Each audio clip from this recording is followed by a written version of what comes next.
I want to come with another quick video really quickly and just kind of give you guys a little bit more insight on the short-term price action that we're kind of seeing for Bitcoin. And as you can see, it's a whole bunch of just choppy, choppy, chop, up, down, up, down.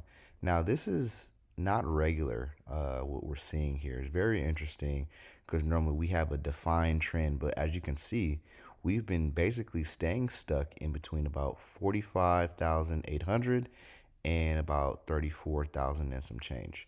And so, with that being said, let's go and dive in a little bit deeper and make a little bit of sense of kind of what we're seeing. Okay.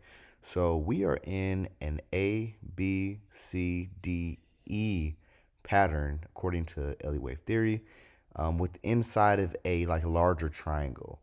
And so basically what is that telling us is that, hey, we're struggling to get past this point. There's the bulls trying to buy it back up, but it's just not quite getting there. And so basically what's happening through all of this stuff that we're seeing, it's just a whole bunch of longs and shorts being liquidated. And that's why we see these large like buy candles where it's not so much of like retail or institutional buying. It's just basically people taking leverage, whether they short or they long, basically getting liquidated by exchanges. So this is when the shorts get liquidated, boom, those large candles. And then when the longs get liquidated, we have these large red candles going back down. So as we see, we've had several of them within the past month, about 4 to 5 of just shorts being liquidated, longs being liquidated. But then we had back to back, so shorts being liquidated, longs being liquidated, and so now we're back here. So if you guys remember the narrative that continuing to try to show you guys is the 60-day cycles. And basically, if we have a high after day 30, then we'll most likely trend upward for the cycle. But as we know that we had that high earlier, and I have it on the other chart, which I can show you. We had it earlier, in the cycle, which was here on day 17, I believe it was. And so we did not make a new high. So traditionally, once we get to day 30 and we don't have that high after that, then we'll most likely either chop around and have a low somewhere, between day 45 and 60, or we'll make even newer lows for the entire 60-day cycle. So that means lower than where we started for the beginning and maybe potentially touch down here. But like I am, continuing to look at this and seeing these ABC patterns. So as we can see, it's A, B, C, A, B, C, A, B, C, A, B. And we're coming back down for this last C, but then that also, aligns with the timing for the 60-day cycle. So I'm thinking that this C is going to be somewhere, in between.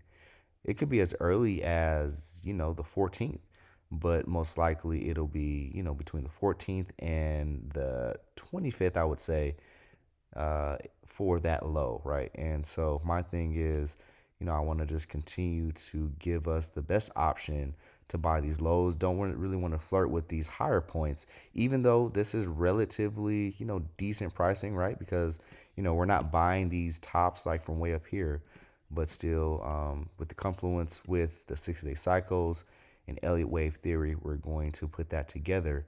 And, traditionally, when we have an ABCDE pattern, once we finish this E, then we can break up. And if we can break this level here of 45,800 and some change, April will be looking really, really good to continue to trend higher if we can do that. So basically, we're just waiting for Bitcoin to make a decision. It's just range bound. And so with the 6-day cycle, we want to catch the bottom of this range and then we'll refresh and restart and see what happens, right? And then so also, let me just go ahead and show you the other chart that I've been showing you guys so we can kind of look at things on the bigger scale here. So as we all know, there's this buy box that I like to call it. And this is how we get the better pricing, and we're not up here in this mid range and exposing ourselves to like more dips, right? We're basically catching hopefully the bottom of the dip. And so really I'm just, like I said, we're waiting for this C to hopefully end up somewhere within this box.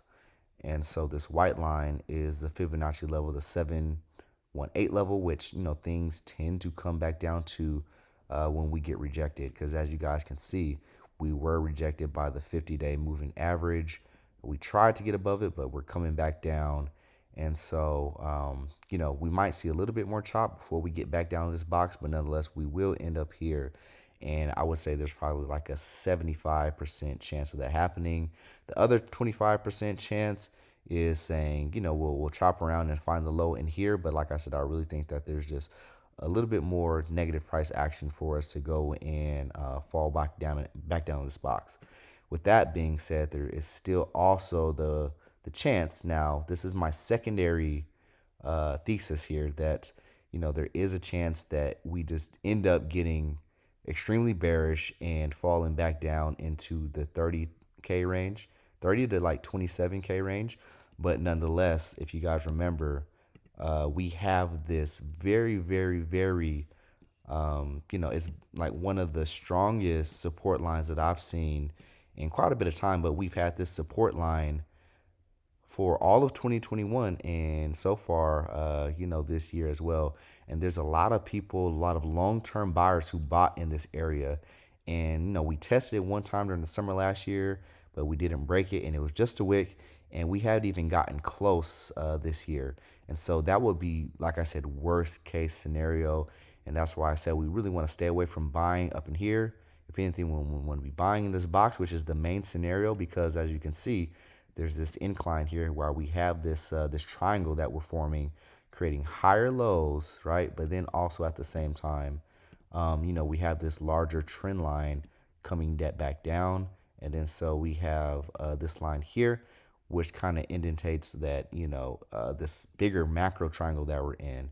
And so as you can see, even with the bigger triangle, we have the A, B. So it starts here. A ran up during the later part of last year, went to the B, coming back down to the C. Now the C to the D, we're struggling a little bit and we're getting some lows, but through time we'll continue to trend up. And like I said, as soon as we could potentially break this 45,000 range, we'll be attacking the upper end of this triangle angle.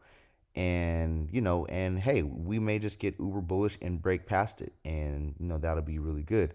But just from the data that I'm looking at, we'll maybe get rejected. There's a high probability that we might get rejected, come back down for this E, and then we take off right towards the end of 2022. So I'm looking at really looking at a scenario of like summertime to the end of the year to potentially early 2023 is when we really start to rip and get back to these higher end prices, and we get price discovery to where we're potentially going up to 100K for one Bitcoin.